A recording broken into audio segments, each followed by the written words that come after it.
Welcome to the Nagual Zone. I'm Anaam. Today we talk about stacking self-identity. What do I mean by stacking self-identity? Self-identity is, as the word implies, is how we see ourselves on the inside. What do I identify with in myself? What is my identity? That psychological process, if you want to call it that, determines everything about your life experience. It determines everything. It determines whether you are gonna be here and make use of this lifetime, or are you gonna seek to constantly escape and not be here in this moment? That is the first basic decision that self-identity chooses for you. And so then your awareness will experience that kind of life because of who you think you are. Warriors choose this deliberately. Warriors take a lifetime to build their self-identity, sometimes.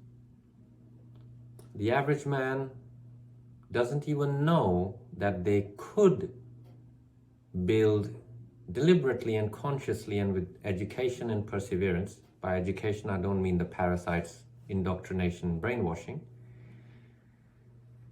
Education, the word education comes from educo. Educo is, I believe, a Latin word, I'm not sure, which means from within. Knowledge that arises from within. Surprise, surprise, the flip around principle. What does the parasite do? Shove knowledge down your throat from a very young age that is from without, right? So that is an aside you could take away from this video. And with education, the warrior builds their self-identity carefully. The average man, they don't even know that they could do it.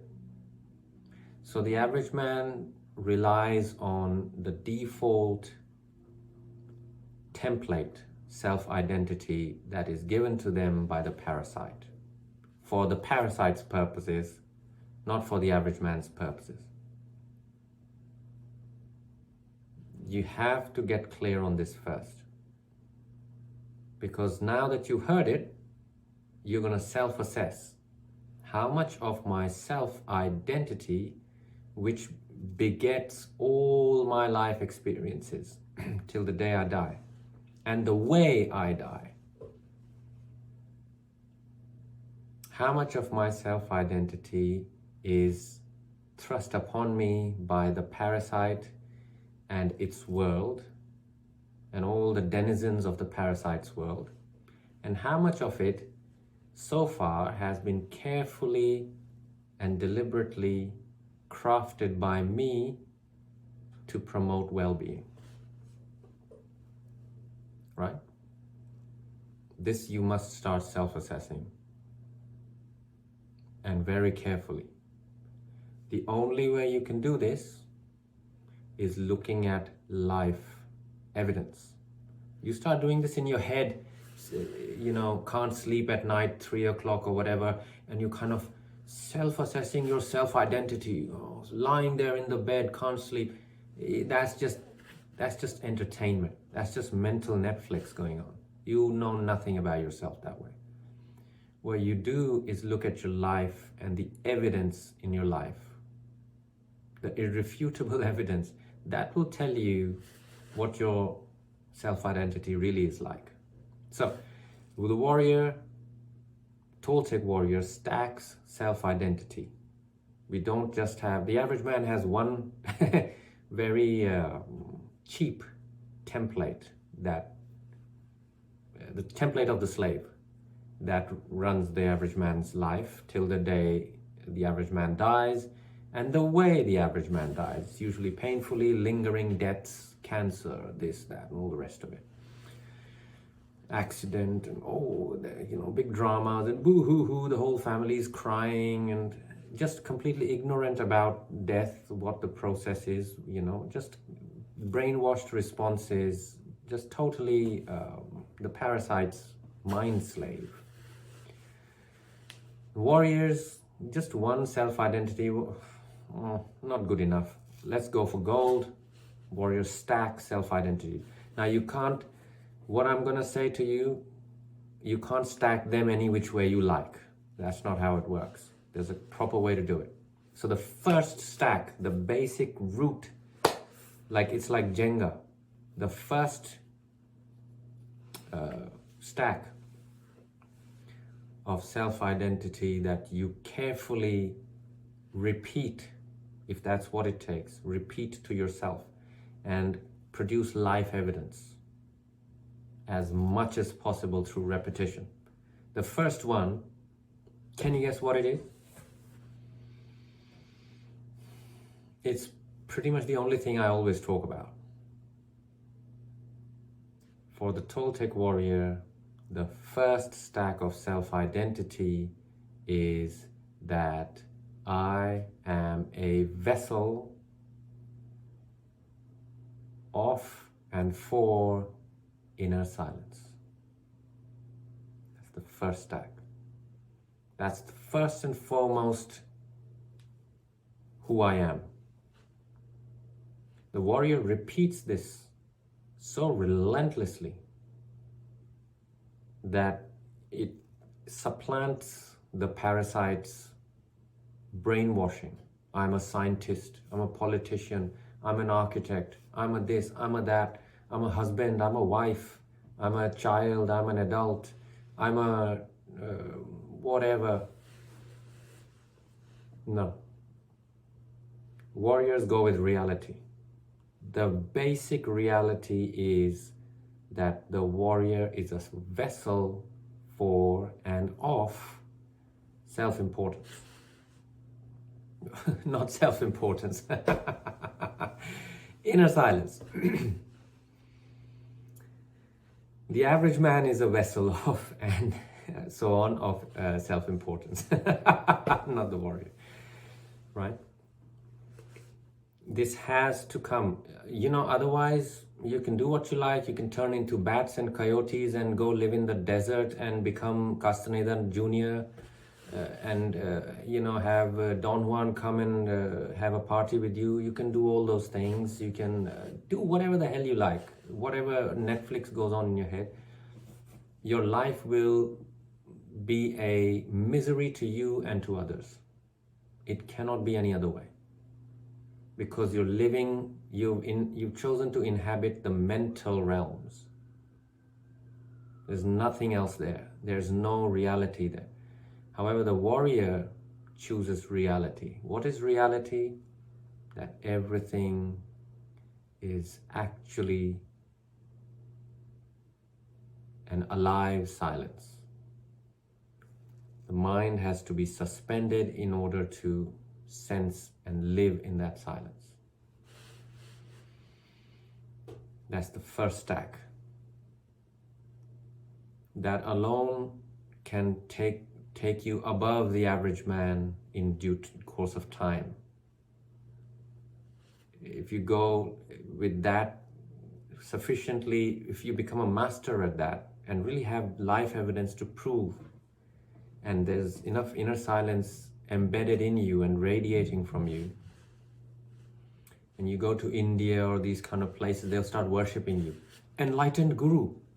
They'll come and give you fruits and vegetables, and slowly a temple will build around you, and then devotees will start coming. Suddenly you got many women to fuck, and it all unfolds from there. Fantastic. Amazing, amazing, amazing stuff. And the golden chains and gold and silver, and you're sitting in your throne and giving satsangs, and everyone loves you, and you're just the bomb.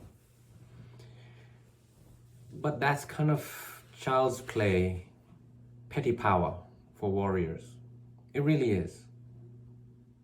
In my own life, when I lost my human form, it kind of existed for about 6 months. There was a clear choice in front of me that my benefactors placed in front of me. I think it was a joke or a jest, but as with everything they did, it was also a test.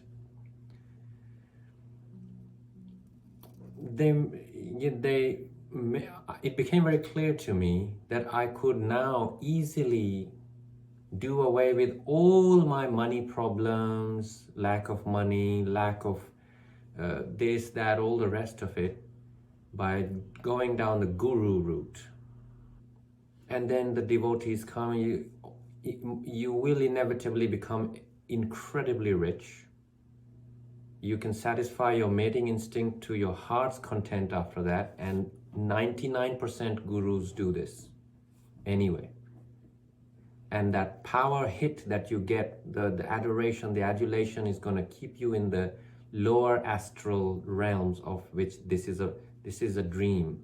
This is not the earth, and the earth is round, the earth is flat. No, it's a realm, and it's in the lower astral. This is one of the dream realms. You're dreaming. You don't even know it, because your dreaming has been fixed by the parasite, so you don't know this. But it's a dream. What you call life is existing in the lower astral realms. You can look up what that means and make your own conclusions about it. Right? So you can have all these lower astral experiences by becoming a guru. And that choice was there. I could have gone on within a few years, less time, and become a big shot guru, or a fairly successfully self-employed guru, let's just put it like that. But I chose not to.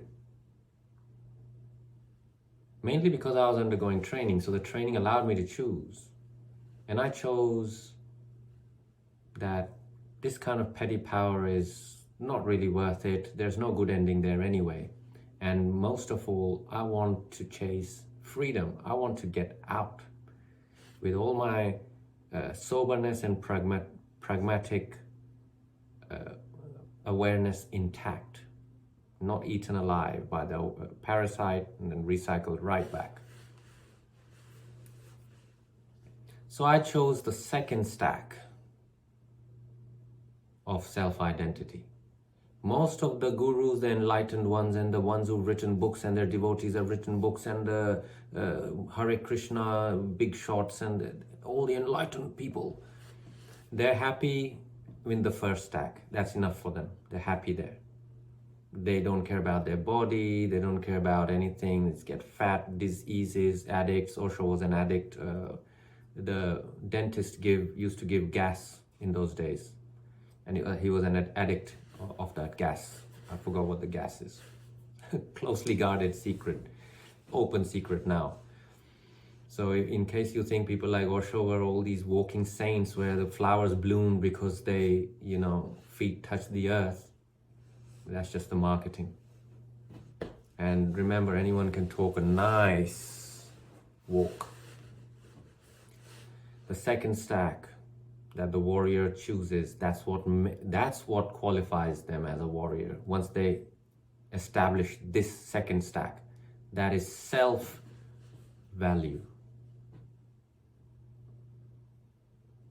Not talking about self-esteem and self-love and all the lovely stuff. Self-value. Value.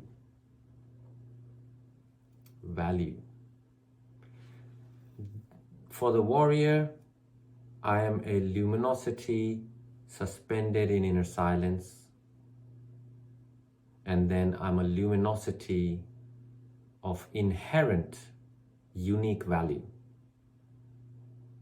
For the warrior, this is what creates the dynamite combination that Toltec warriors are famous for in the circle, if anyone even knows about it. This is the dynamite. Just the one will eventually create a nice enlightened guru who will lead a nice life and die happy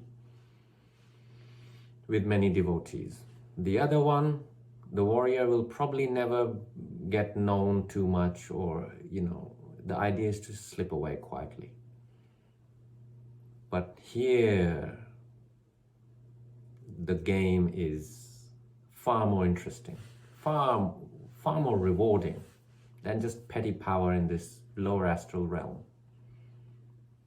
Far more rewarding. And the reward is freedom.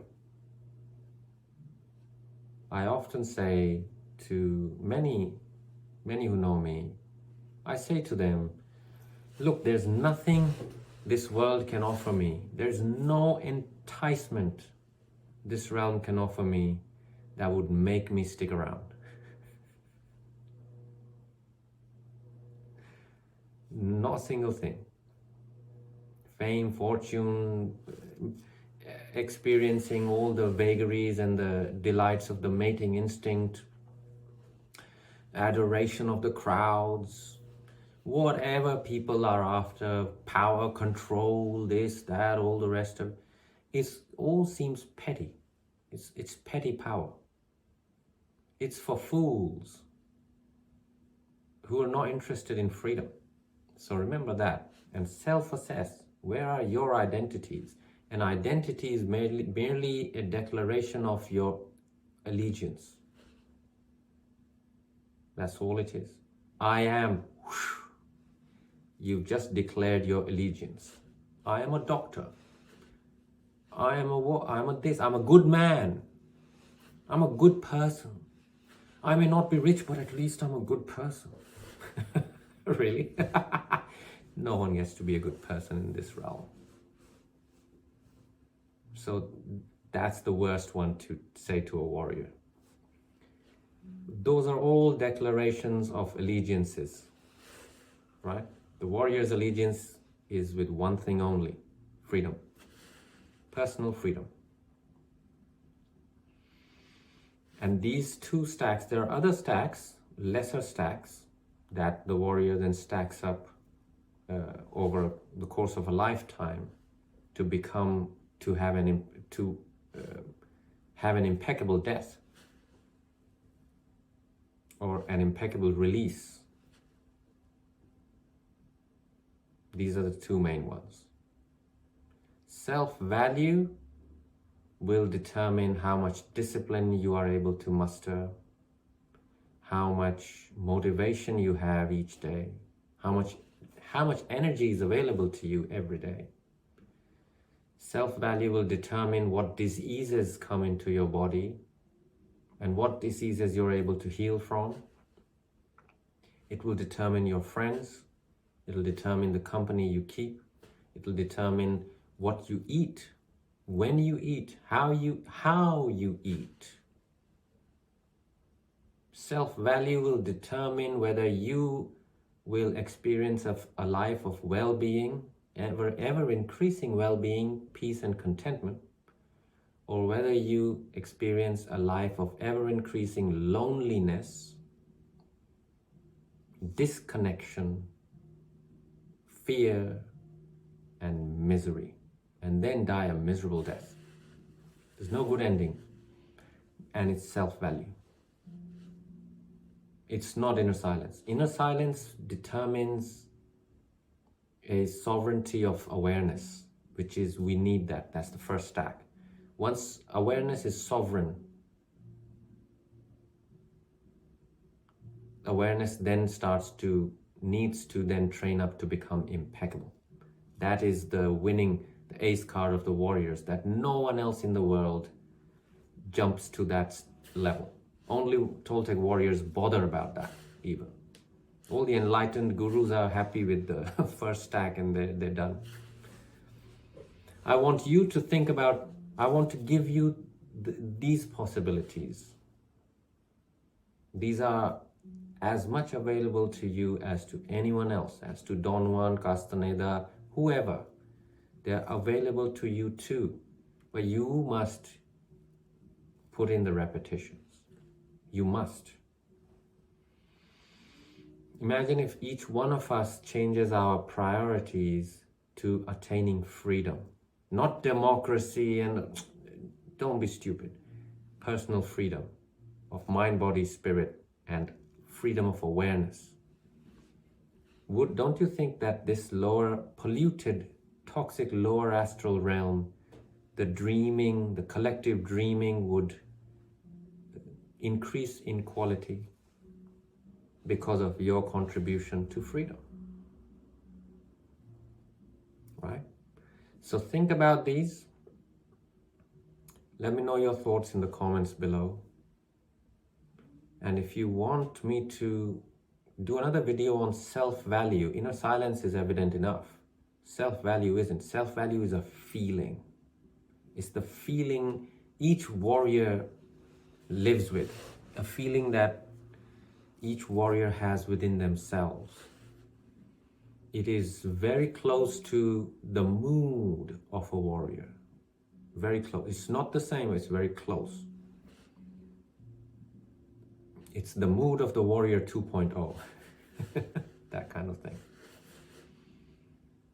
So with these concepts in your hands, I will leave you self-assess. What are your self-identity? What is your self-identity like this? If not, then could you make it?